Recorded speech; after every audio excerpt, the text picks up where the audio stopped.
So I've been in the mood for red velvet, but not exactly cake though. I've been in the mood for something else. One of my favorites, waffles.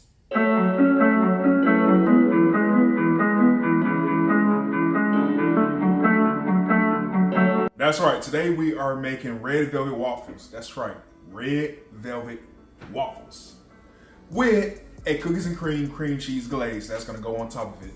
Making waffles is really easy. It's really the same thing as making pancakes. It's just a few steps that are different, but it's all the same. Now let's get into making this glaze and then the waffles. And right here we have the ingredients to make the cookies and cream cheese glaze. We get 1 bar of cream cheese that's at room temperature, a cup of powdered sugar, 2 bars of the cookies and cream chocolate bar broken up, vanilla extract, some milk, and a secret flavoring that's gonna help bring it all together. So right here, you probably can't see it because it's clear, but this is white chocolate flavoring that's by Mary Carter's. Hold on, let me see if I can put that right there for y'all. I hope it focuses in. Mary Carter's has their own brand of flavorings that are astounding. Like, these flavorings are so on point. They are not weak.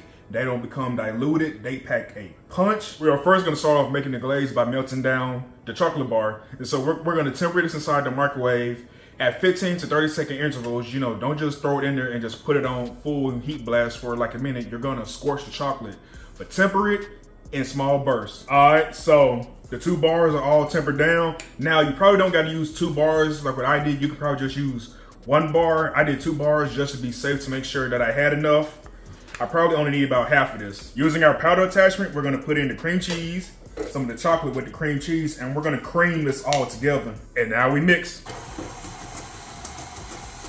With the cream cheese and cookies and cream bar now creamed together, we can add in our flavorings. So in goes the vanilla, in goes the white chocolate flavoring. Like I said, it's clear.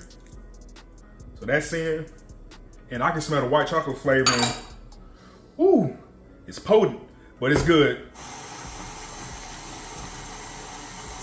Flavorings are all worked in now. Now we're gonna start gradually adding in the powdered sugar.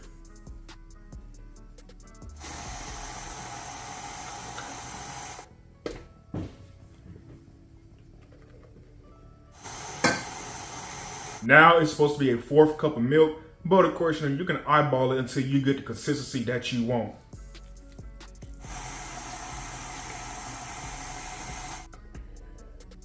There we go, and that's the consistency that I want.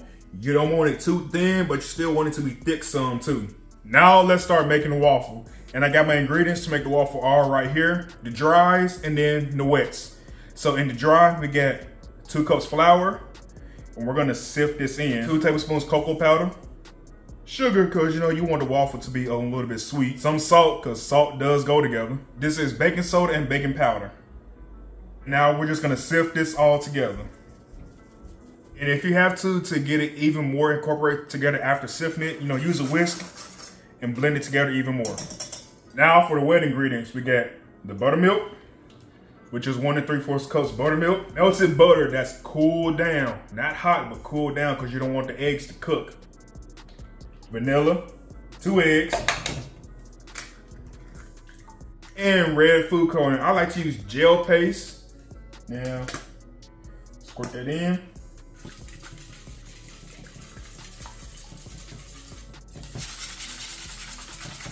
And now we're gonna combine the wet and the dry ingredients. And just get it a good stir with your whisk. And you mix it all together until it's all well combined. Now, if it's a little too thick for you, you can always add some more buttermilk to help thin it out. That's all it takes. Now, let's cook it. Now, with our preheated waffle iron, we're gonna take some non-stick spray. So, some good old Pam. And just give that a good spraying. And pour in our red velvet waffle batter. And make sure you pour in just enough to make sure you cook the waffle whole and aren't missing no spots. All right. Close that. Lock it. Now twist it. Now we wait for it to cook. Make sure you also never overfill it or you're gonna get it coming out the sides. But that can scrape off though. And once that light is green, mine just turned off because it's ready. We're gonna flip it back over, open it up to reveal one red waffle, one red velvet waffle all done with a few extra pieces right there, but that can come off. So let's go ahead and take this one off and I'll cook the rest of them. All the waffles are all cooked. I got a big stack right here. I even got this little ugly one. You know, that was the last of the batter, but I'm gonna still use it because we don't waste nothing. So now let's put this all together. So I'm gonna put him right here. That's gonna be the top.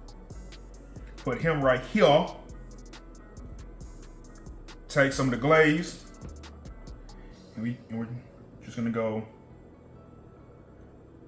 back and forth.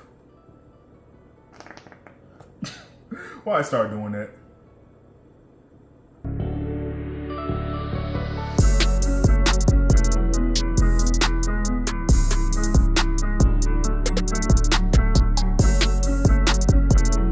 All right, and how is this looking to y'all right here?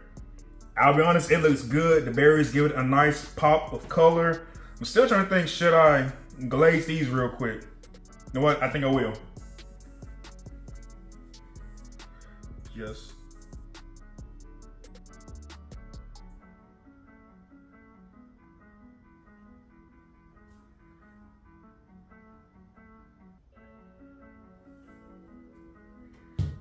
All right, there we go. Now that looks delicious.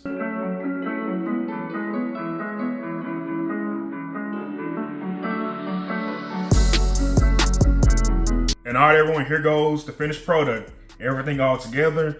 I believe the berries help give it a nice little pop and contrast and color. Now let's dig in. And here we are at the end now, about to try this. I got my little ugly pieces right here that I'm gonna eat. Got some maple syrup. Yeah, this is a real big sweet thing. So I got the red velvet waffle, the cookies and cream cheese glaze, plus maple syrup on top. Cowabunga.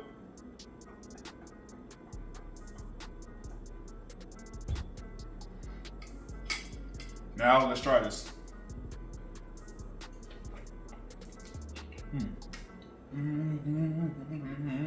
You ever had food so good it just make you do a happy dance? Well, that's this, y'all. This red velvet waffle, the cookies and cream cheese glaze, plus the maple syrup on top is chef's kiss. And there you have it, a quick and easy red velvet waffle recipe that you can make. Seriously, this is so easy to do and it's delicious. So would you make something like this for the 4th of July, for Christmas, New Year's? Like, when would you make this? Y'all comment down below what y'all think of this recipe right here and tell me if you think I did a good job. But all right, y'all, that's it for this video. Stay tuned for the next one. Make sure you like, comment, and subscribe to the channel. And hey, more videos coming.